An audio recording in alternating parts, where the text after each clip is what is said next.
Hello again, RC enthusiasts. I hope you enjoyed those videos. They were a lot of fun to make, and I really wanted to test it out. That's one of the first times I've actually tested it. So there will be changes, you'll see. One of the things that I wanted to share with you was taking the original Q65 and limited suspension movement. I do have shocks in this one, which really helped a lot when you've seen some of my other videos on the Q65.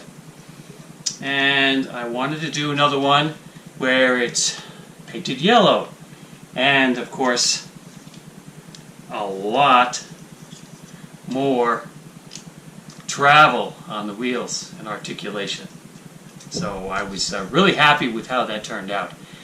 I did an experiment. I bought a WPL whole chassis assembly. Comes with the motor and everything else. I did try another experiment where I took and put in a 260 motor in here, but actually I'm surprised I'm not that impressed with it. I have only a WPL 180 in this, and I think it actually has a lot more torque. Go figure. One of the beautiful things about using the WPL chassis not only is the articulation that you can create with it, but it fits almost identically. The width of the frame rails is identical to the Q65. The only difference you have to do is you have to extend the back a little bit to move the chassis forward. But there's already 3 holes drilled, so I just did the center hole right there for the back bumper, and then I didn't even really have to drill a hole.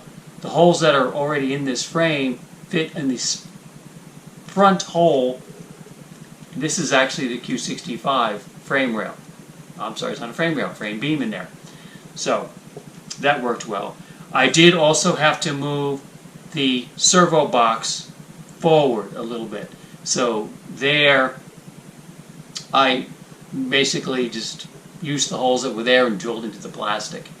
And I glued on the front bumper, because you really can't use the frame rails with the stock Q65. But other than that, as you can see, it fits in here absolutely beautifully.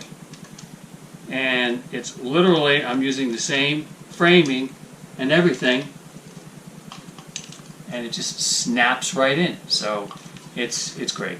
And again, one of the beautiful things about it is it gives you a lot more room to put a larger motor in here.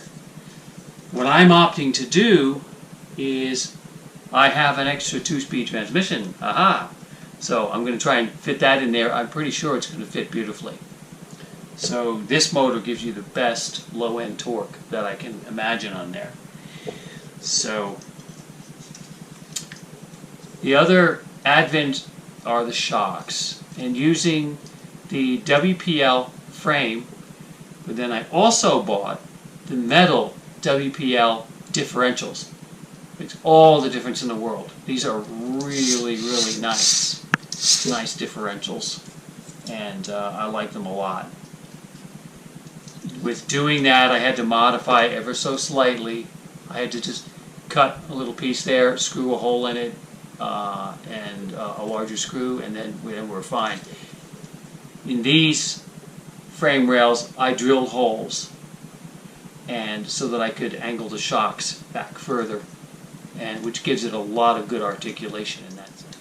I'm still working on why, when it's traveling and you're throttling, it torques over to the side a little bit. I try to compensate by putting weights on the opposite side of the torque, and that did actually help. On the side that it torques, I increased the spring rate by screwing down the small little adjuster, and on the side that it doesn't torque, I left them a little softer. Still working on that, and I will let you know how that goes. I think one of the things is once I put in a lower geared transmission, I won't get as much torque over as I had previously. These tires, they're pretty good. These are not the ones that came with the MN. Sorry, I do not remember what model, but they are slightly larger than the ones that came with the WPL chassis. Sorry. So with that, I put the receiver in the box. The box actually also screws right in there, which is wonderful. These are the Q65 boxes. And again, I went with the Dumborc receiver and transmitter. Kind of nice too. You very rarely get this, but WPL gives you a wonderful